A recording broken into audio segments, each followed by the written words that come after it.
I mean, Kenneth Ogunko went as far as saying for 2027, Peter Obi, Bola Tinubu, Atiku should move aside.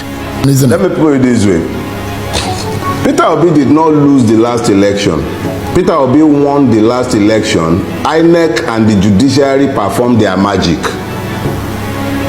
2027, there will be no election without a reformation of our electoral system.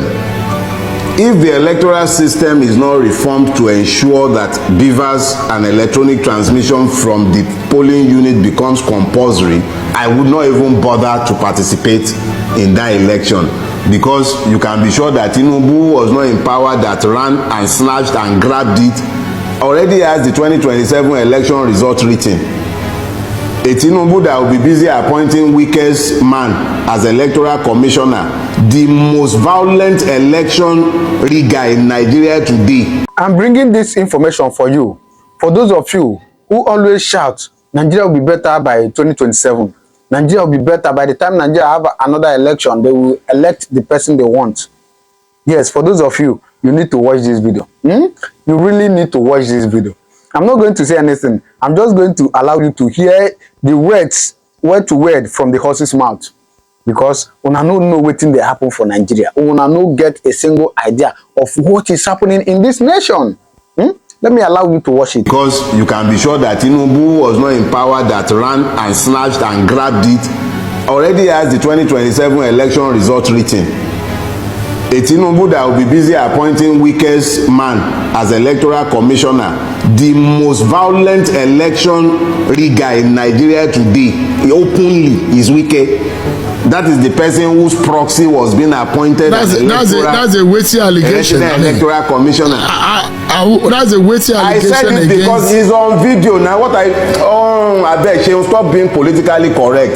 There are multiple videos and audios of Wike enforcing his political will in Rivers State over and above the sovereign will of the people of that state. Violently too. So this is not, please, I don't do beer parlor talk. No, because and when you need to balance things, you can. Are you suggesting? Substantiating. Okay, so let's turn it into an argument.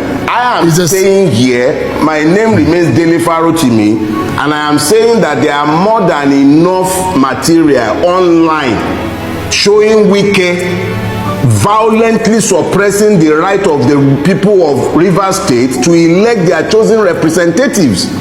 And I am saying that his personal aide, his person, has already been appointed a resident electoral commission since Tinubu came to power. So how can you be talking about a free and fair election in 2027 when it's already a fait accompli that without consequential amendment of the Electoral Act, without a consequential reformation of our judicial system, the same madness that took place in 2023 will repeat itself in 2027. If we do not tell ourselves these basic truths ahead of time, how can we even hope that anything will change? We have to be unapologetic and unrepentant in pushing the truth in their eyes. As I've told you, the truth is both a sword and a shield. I love wielding it as a sword and smashing them on the head with it, and I don't care for their feelings. I don't know how long any one of us is going to live. I'm not going to live my life kowtowing to the opinion, sentiments, or emotions of worthless human beings who have wrecked the life of thousands and millions by their actions and inactions.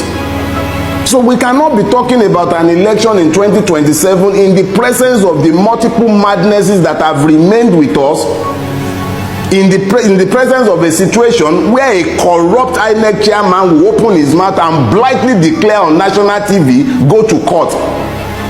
We can't be having that and be talking about an election in 2027. We must at least be honest enough to tell ourselves what is in front of us.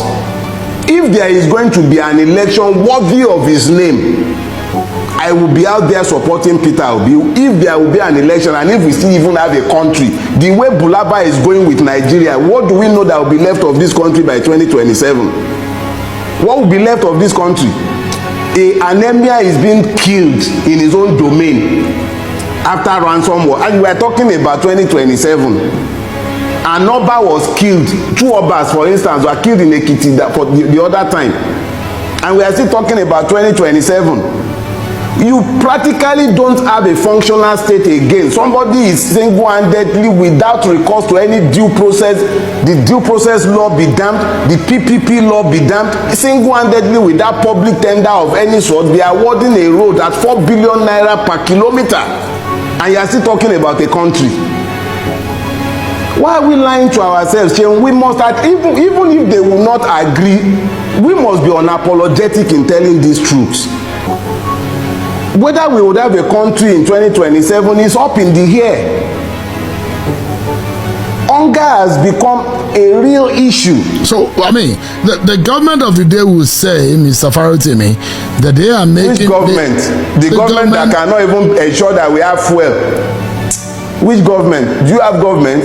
You have exploiters, buccaneers, thieves. But, I mean, which government? The government of the day will say they are making efforts in fixing the problem that they met on the ground.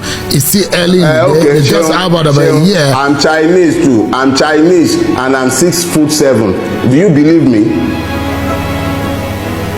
The government of the day has said they are making effort. We see the effort now. They are making effort. They are buying private jet. They are buying yachts. They are spending 21 billion to renovate. They are spending 90-something billion on Hajj.